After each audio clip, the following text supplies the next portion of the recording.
Hi everyone, this is Pam at the Paper Outpost. Hey, are you in a mushroom mood? Do you want to learn how to draw some easy mushrooms? I just thought I'd sit down with you and show you how to do these. They're so easy to do and they're so much fun, and they're great for woodland journals, relaxing journals, nature journals, botanical journals. You can use them all year long, create your own art and add it to your journals, or copy it, and you have the copyright to your own work, so you can put reprints into your junk journals, or you could put them on greeting cards and things like that. But this is an example of a little, that's Papa clearing his voice upstairs. That is a little, just a little example of what can, and I'm going to tell you, this can easily be done. And it's basically two main things you have to remember, and you've got your mushrooms down. So for all you artist aficionados out there, look away. This is a very easy art. This is fun, and I think it's good to bring it into everybody's world, just so that you don't have to be an artist to do this. Just have some fun with the paper. This is part of paper crafting and paper art, and you can have fun like this too. So let's find a blank page here. Okay, I was practicing with some mushrooms. I'm going to show you how to do these. Very easy. Okay, so there's two main things to think about when you're going to draw a mushroom. One is the mushroom cap, which we're going to call the hat. You're going to draw a little hat. Okay, so let's just draw a little hat. It can be any kind of little hat, but this is my little hat right at this moment. There we go. That's the hat. Okay, let me come in a little closer so you can see this guy. And now we want to add the bottom, or the vase. So we're just going to put a little vase on his bottom. There we go. And now we have our basic mushroom shape. Now, you can change the shape of your hat and the shape of your vase to 1,000,001 different shapes. And that's how you end up with something that looks like, it's in here somewhere. Nope, it's before that. Should have marked it. Okay, something that has a lot of different styles of mushrooms, tall and skinny, short and fat, lumpy and crunchy. I mean, you can do them all sorts of different ways. And I'll show you how you can get them to layer on the page like that too. Okay, so now we're going to take it up one little level, and we're going to put on his little underbelly. And this goes like this. All you do is you take a point from here, and you continue the line through and join it there. And now all of a sudden he has dimension. And if you want to get a little fancier and take him up one extra level, start from this point right here where your hat meets the vase on top. You want to do some little like wispy, you know, those little feathery things that are on the underside of mushrooms. I'm sure they have a name. I have no idea what it is, but we're just going to start from that central point and just make a few of those there. And then it's as if you can kind of see under your mushroom cap.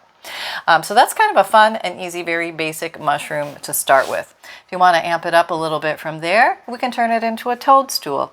And I believe it's called the amaranth toadstool, or you know, the red toadstool with the big white polka dots. We're going to add some polka dots to this guy, and they're in just random places. They're not perfectly shaped. They're just sort of here. And there, now we have a toadstool. Okay, so that's an easy way that you can amp up your little mushroom drawing to the next level. And you're going to be surprised at how quickly these come out. If you want to have a base for your mushroom, you can do one thing like you can give him some little squirrely hyphae down here, these little stringy things that come from the bottom of a mushroom when you pull it out of the ground. Or you can even put your ground level in and say that your mushroom is right there. Give him a landing base so he has groundage.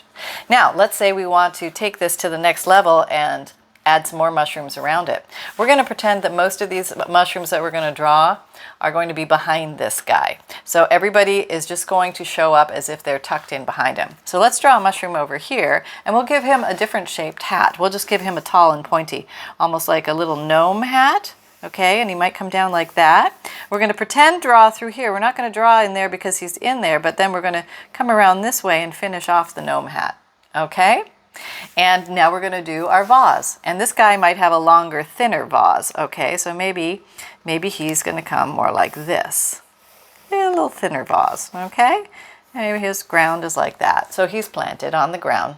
And now we can give him a little underskirt as well. You might think, oh, he can't have an underskirt. He's tipped down. You can leave him this way and it looks like the front of him is tipping down towards you. Or you can visually change it completely Say we come down here and we pretend it's here. That's where the line came out. Here. Now all of a sudden we're gonna do this, and we're gonna do that. And all of a sudden now we're looking up under the mushroom cap, which is kind of cool, right? And now we're just gonna take this little wispy thing. And am I recording? I always want to know. Okay, and we're gonna start where the cap meets the top of the vase. And we're going to do, I want to call them eyelashes because that's what I feel like I'm drawing. And they start from the center. They all start from that central point. And then you just go out from there and just draw a few of those. And you've got the peeking under look going on. Now this guy, if I wanted to dress him up a little bit more, maybe I could give him some oblong dots. And these, come from your imagination, so you can decorate them any way you like. They can be plain. They can have weird little things like this on them. Who knows? Totally up to you and however you like to do it. But this is just to give you some starter ideas, okay? And let's see how else I did one. I know what I gotta go sneak peek at my prototype again. Okay, where was it? It was a while ago I drew that guy. But I think that I should mark it in here, right? Okay, hang on. Oh, I was practicing my calligraphy. Not very good. Okay, where is it? My microphone. Can't find it. Gone. Okay, there it is. Here, it's marked. Okay, so let's do this little guy. Okay, this little guy here, let's do him. So he's very crunkly and runkly. Now remember, I want to put him, if he's in the foreground and not interfering with this guy, I can put him right here. But if he is obscured partially by this guy, then I'm going to put him in the back. So let's actually just do him over here by himself. And let's just carry on the ground. The ground went there. Okay? And all right, so let me just do, he's going to be rough and crunkly. So his hat is going to look rough and crunkly. And it might be a different shape. Maybe he's like a really weird mushroom. He's just like some kind of fungus we've never heard of before. And we're just going to give him a blob. There, he's just like a little Mr. It blob. And he has a very chubby little vase. And they don't have to be perfectly symmetrical on either side. That's totally fine. But we can go ahead and give him his underskirt. We don't have to. The underskirt is optional, but it just makes it look like you're looking underneath the mushroom. And here we go again. We're just going to draw some eyelashes under here from that central point, giving it that look. And I think I'm going to give him some crunkly looking polka dots because I think that just might look fun on him. And some that are hanging off the side, that gives the appearance that it's three-dimensional. Fooling the eye, kind of fun. Yeah, so there's a lot of fun ways that you can draw common things that are very easy, that can amp up your art, and you can have fun learning new skills as well. So you're bringing all these different skills into your junk journals. If you're an artist, if you're a wannabe artist, if you'd like to learn how to play with different art ideas and bring them into your papers, into your books, you can do that. And your book can even be a place to practice these things. That's another thing that you could do with your junk journals. You could create a book of plain pages, and it could be where you practice your mushrooms or your birds or your flowers or your leaves or whatever it is that you kind of like and you are absolutely convinced you could never draw. Okay, so let's take a peek. Wait, what else we have there? All right, so here's one. Oh, how about this guy? Let's do that little guy, okay? So see now, I like how I tilted that. Let's try a tilty. Let's try a tilty, and let's try it behind. We're going to do a big tilty behind. I'm going to show you how this works. Okay, with the hat idea. But I'm going to take my hat that's normally this way, and I'm going to rotate it this way, and I'm going to make it big. Okay, so and I'm going to make him shape a little different. Okay, he almost looks like a mouth. But hey, mushrooms are unusual. You just never know how they're going to come out. Now we're going to envision where his vase will come down, or his base. So I'm going to envision like it's going to be something like this. So I'm just going to do that. I'm going to follow where I would think the line would go. There, okay. And then I'm going to do this, connect it to that, and then follow where you think that line would go. And maybe it would hide back there because he's got a very big base. So I probably didn't line that up right. But so you just kind of want to follow your line and hide him behind the little guy in front. And now you can go ahead and decorate him more, or you can leave him as is. Maybe this guy, I'm going to assume he is also tilted up, so I'm going to go ahead and give him his underbelly. So I'm going to pretend along here, and then I'm going to carry on over here. Okay, so there we go. We have that. We're going to do our eyelashes again. Same technique. Same technique. Okay. Same technique, coming from that central spot, coming across. There we go. Okay, I just had to ask hubby, dearest hubby, to close his door because he had a little loud video going on in there. Competing videos around this house, you know what I mean? Okay, so see how now I'm filling in the space. I had a big triangular space up here, and I just decided to put that guy in there. And I can decorate him later or leave him as is. I can also put a little mushroom right here in front of this. Now I can't interfere with these guys because this little mushroom would go in front. But let me just put a little guy here and see what happens. I'll just do like a little, he's got like a little spade hat, and he's just going to have a little vase bottom and then a little peak underneath and maybe one or two wispies because he's small. But what I think I'm going to do for him, because he's so tiny, I want to give him a little extra flair. So I'm just going to give him a few little spikies. I don't even know if these exist in nature, but he does in my little world here. And all of a sudden you can see this fantasy art coming out. This is not highly technical. There's no absolutes or anything like that. But I want you to see how easy it is to create a bigger piece of art as opposed to one single floating mushroom in the center of your page, which is awesome. And that's actually really cool to make journal cards with and things like that. But you can also very easily make a bigger piece that is more intricate and in depth using the same concept. We're making things that look very different here, but they're all hats and vases, hats and vases. So let's do another, maybe a little, we're going to do like a big hat over here, coming over here. Let's see, what are you going to look like? You're going to be, I think, another tall one over here. So he's going to go up into my imagination, coming down here, and he's going to come down this way. He's going to go off to the side. He's a very big one, okay? And let's say his line would imaginarily go here and come down here. And then he's going to make a, can't see. And then he's going to make a turn, and he's going to come this way. Yep. Now I'm only going to put him where the mushrooms are not. So skip, skip, skip. There's a mushroom there, so I'm going to skip, skip. And I'm going to imagine in my mind that that big mushroom is back there somewhere. Now to delineate, now he may not even be able to show a base because he's completely covered. But what I can do is I can bring him into visual appearance by giving him some type of distinct background. Of course, I decided to pick the smallest thing to draw ever.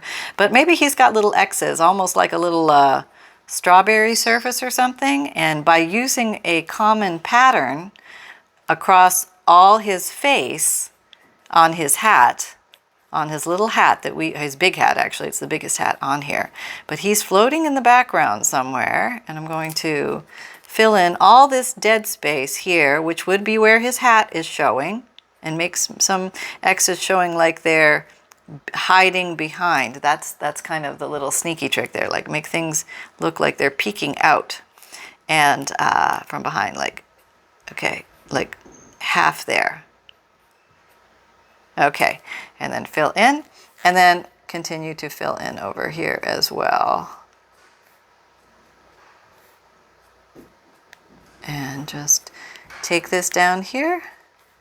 And you could do circles or whatever you like. Or if you're coloring this, you could add a different color to denote that he's back there. But I just wanted to show you what it was like to do these little mushrooms. And I don't know, I think I'm a little bit of a mushroom fanatic. Let's see, where was my line? It was coming down, and then I came down here. So this is part of that mushroom. So I'm going to go ahead and fill this in with the X's as well. And if you goof it and you put it in a spot that it wasn't the right spot, it's okay. Just kind of work around it or create it into another mushroom. There's always a way out of it.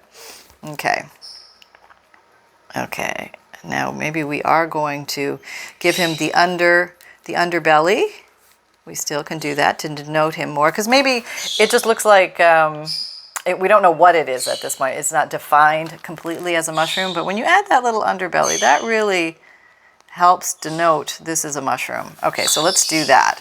Okay, so here the line would come out. We'd be following it here and here. So I would draw my underbelly here, here, sweeping along. Sweep as if my line would be here. It's not there, but maybe it's here, and it comes up like that. Okay, so now I can't see where the vase connects to this big strawberry guy in the back, but I can continue on with some of those wispies as if they were there. So that's what I'm going to do. I'm going to start from here and just make some wispies as if they belong to this guy here. Okay, there we go. Lots of wispies for this guy. Okay, so there you kind of have that feel that there's a big something back there, and that'll fill in some of your background space a little bit. He's a giant mushroom, and he's got some weight. And you can fill up your entire page, or you can leave some blank rest spaces for the eye. But let's just do we've got time, so let's just do a fun one over here. We'll do a tall and skinny. Coming in, here's my hat.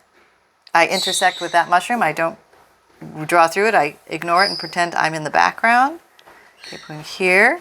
Then I come down here and here. And then here I draw a little line because that's where my mushroom is. And I have my underbelly, which is just showing just a tiny bit. So I want to just put a few little wispies to show they're there. Okay, that's my mushroom. And maybe this guy, his vase bellows out a little bit wider. Maybe he's a wider one behind. So he comes down and around and out there. So he's actually hiding behind the guy in front. And I can also do things with his base. Maybe he has a more distinct base. So we could put maybe some little tendrils coming from him, maybe around his base. So to show that he is somebody back there that has some hyphae. Okay. And maybe we want to do some fun things from his little hat. Maybe he has things that kind of hang down. How about that? He has like a little poofer on the top. And he just has little goofy things that hang down like that. So you can do things like that because this is all the same concept. And with the hat and the vase, and then we just dress them up as we like to see them. It's probably a good idea to keep some plain mushrooms mixed in with some heavily decorated mushrooms so it doesn't get too busy. But, and you have no limit on the size that you can put. You can put little tiny baby mushrooms. Maybe I'll give this guy some circles. And remember, have some hanging off the side. That gives it a little more realistic look. And yeah, maybe this guy is going to have some swirlies like that. He has some swirlies like that. And he just kind of grows like that. So we'll amp him up a little bit. And this big guy in the back, I think I'm going to leave him plain because he's playing with this guy. But then over here, maybe we want to have, how about these little mushrooms? Here we're going to do some small hats. I'm going to do like maybe 2 or 3 little small hats floating off here. Maybe one more right there. Okay, and they're very odd little shape. They have really no distinct shape. But what I'm thinking about with these guys is these are those very thin little mushrooms. And he has a very long little stems that come down. So he comes and he comes and he goes through here and he goes through there. And then we have this little guy. He's like going over here. And he's going to intersect there and go behind, and back there. Maybe he crisscrosses back there. Okay. Those are like little fungus growing off of fungus in the corner. And maybe we want a little funny little mushroom here. Maybe this little mushroom has a funny little hat. Looks like that. He's a little oddball hat. He's just filling in some space. And maybe he's a little squatter like that. He's kind of like got a crazy eye on him. And maybe he's got some dots on him. These are like little spores, mushroom spores getting ready to blow off and go in a little different direction. Who knows? Who knows, you know? We can also give him the base if we wanted. And, uh-oh, Sunny, so what's going on? Hang on, got to find out what's going on with Sunshine. How are you? What's going on? Did Dad go in the other room and close the door? What's that? You have an emergent public service announcement? Hold on. Okay, we have a little, oh, it's all right, it's okay. We have a little public service announcement. Yes, that's going to happen in a moment here. So we'll get a bit organized. Hello everybody, this is Sunshine, and I have a little public service announcement. Do not eat the mushrooms. Do not eat the mushrooms. That's all I have to say. Thank you. Floating in and floating out. There you go, my little public service announcement guy. So mushrooms can be a lot of fun. Let me just shrink this down a little bit for you so you can see the whole page. Now we do have foreground, and you can put other things in your foreground if you want. You know what? You can even put more mushrooms. So let's go ahead and do that. These mushrooms, because we drew a line, you don't have to draw the line. Let me show you. There's no line here. Okay, this is our ground line right here. Okay, here we gave a foreground, or sorry, this is our foreground. This is on the surface of the land and back. Okay, so now we can also draw a few things here, like, you know, maybe you want maybe this guy is very low and kind of weird little mushroom here, and he's got a very little big thing like that. Okay, see, very flat hat. Let me go closer for you so you can see. Yeah. Whoop. Oh,